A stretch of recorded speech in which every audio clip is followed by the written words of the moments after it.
US President Joe Biden has met with Vladimir Zelensky after NATO's decision not to fast-track Ukraine's membership into the alliance. President Zelensky criticised NATO's rejection as weakness and absurd, but Joe Biden highlighted recent military and economic support to ease tensions before adding Ukraine would be extended NATO's membership eventually.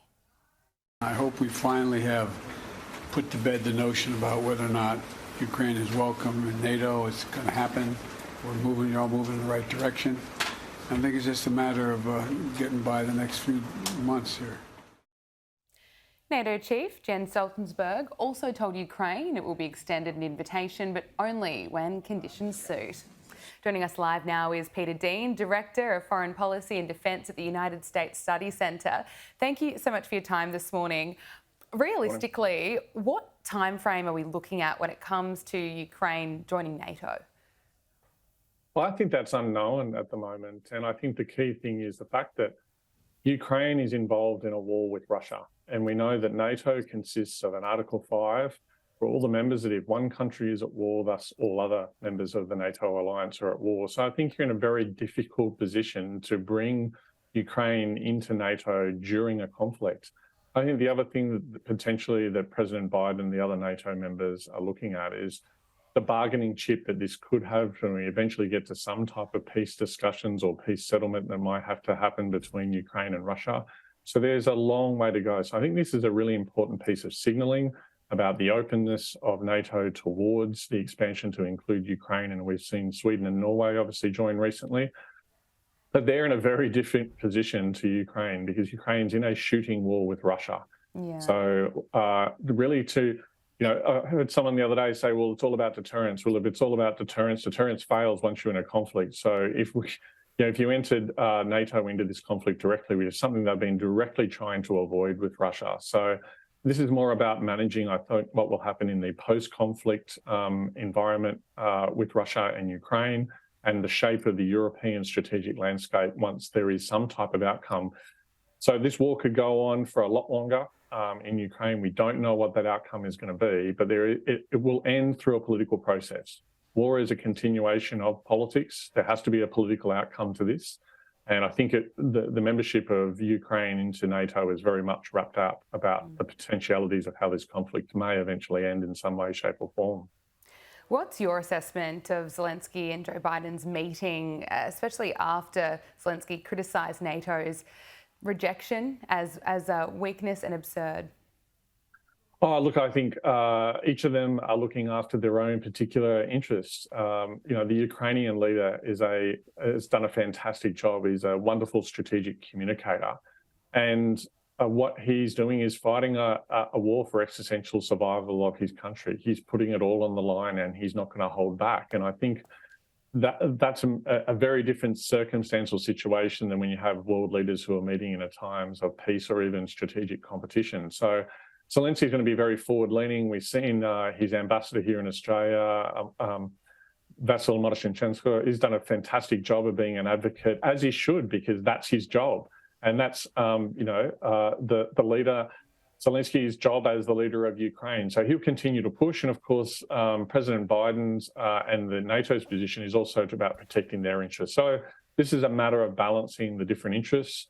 As you can see, they're slightly divergent at this stage, but they share overall strategic alignment. It's about working through these different positions so each side can get as much out of it as they can. Was it to be expected that we'd see threats from Russia over Ukraine's desire to join NATO? Look, it's been an issue for a very long period of time. From the Russian perspective, they've always been worried about the expansion of NATO towards their frontiers. At various different times, the discussion has been a red line for Russia about the Ukraine joining NATO. But of course, what we've seen is the outright aggression from Vladimir Putin and from Russia. He's not someone who respects international law. He's not someone who respects sovereignties of other states. He's someone who's used various different tactics at various different times on the states bordering Russia to sow discord and discontent or to basically impose Russian interest upon those states. And I think we've seen that if he's constantly said NATO is something that should be broken up or something that should be pushed back. Well, the outcome of his illegal war and immoral war in Ukraine is the expansion of NATO.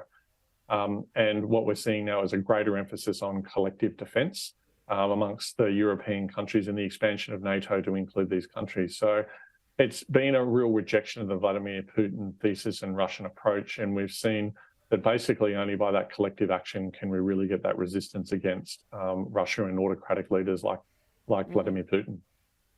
Australia is sending another 30 Bushmasters to help Ukraine. Is that going to be enough? Look, I think there's got to be a careful calibration here. Of course, everybody wants to support all. The majority of Australians and politicians want to support Ukraine. We need to target, and continually the government needs to target and calibrate what's the best way to achieve that. Is that through providing additional ammunition? Is that providing additional cash or loans? Is that through providing Bushmasters or other vehicles? This also has to be offset by the fact that the government was given a defence strategic review earlier this year, which highlighted once again that there is an end of warning time in the Indo-Pacific, that there is a fundamental focus for Australia's defence efforts on that original region. And I think what we need to understand is that that we're not a European power and a European country. We have enormous interest at stake here about the sovereignty of states, about international law and the rules-based international order. And I think the government's done a good job of diplomatically supporting that, but also economically and financially supporting Ukraine. But for those who continue to call for a massive expansion of our aid and our endeavours into Ukraine, particularly our military equipment going to Ukraine, the question has to be asked then, well, what about our own security in our own region, which the DSR has pointed out is of enormous sense of urgency. And of course, for the government, the broader question is, if they're going to continue to provide that financial support to the Ukraine, where is it going to come from in the budget? Because, ambitions are limitless and resources are finite. The money has to come from somewhere. Largely, that money is being dealt with out of the existing defence budget. And the key question there is, that sustainable, given the commitment that the government's made to implementing the Defence Strategic Review and focusing on security in our region. So it's a real balancing act for the government here.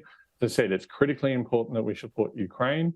It's about calibrating that to the right level, both financially and military aid-wise, and continuing to have a dialogue with the Ukraine and with the other NATO countries. Because what's really important about this stuff here as well is that we don't provide aid to Ukraine that they don't specifically need, or that is doubling up on the types of equipment that other states are giving. So coordination of our response is really critically important. And I think the government's done a pretty good job of calibrating that.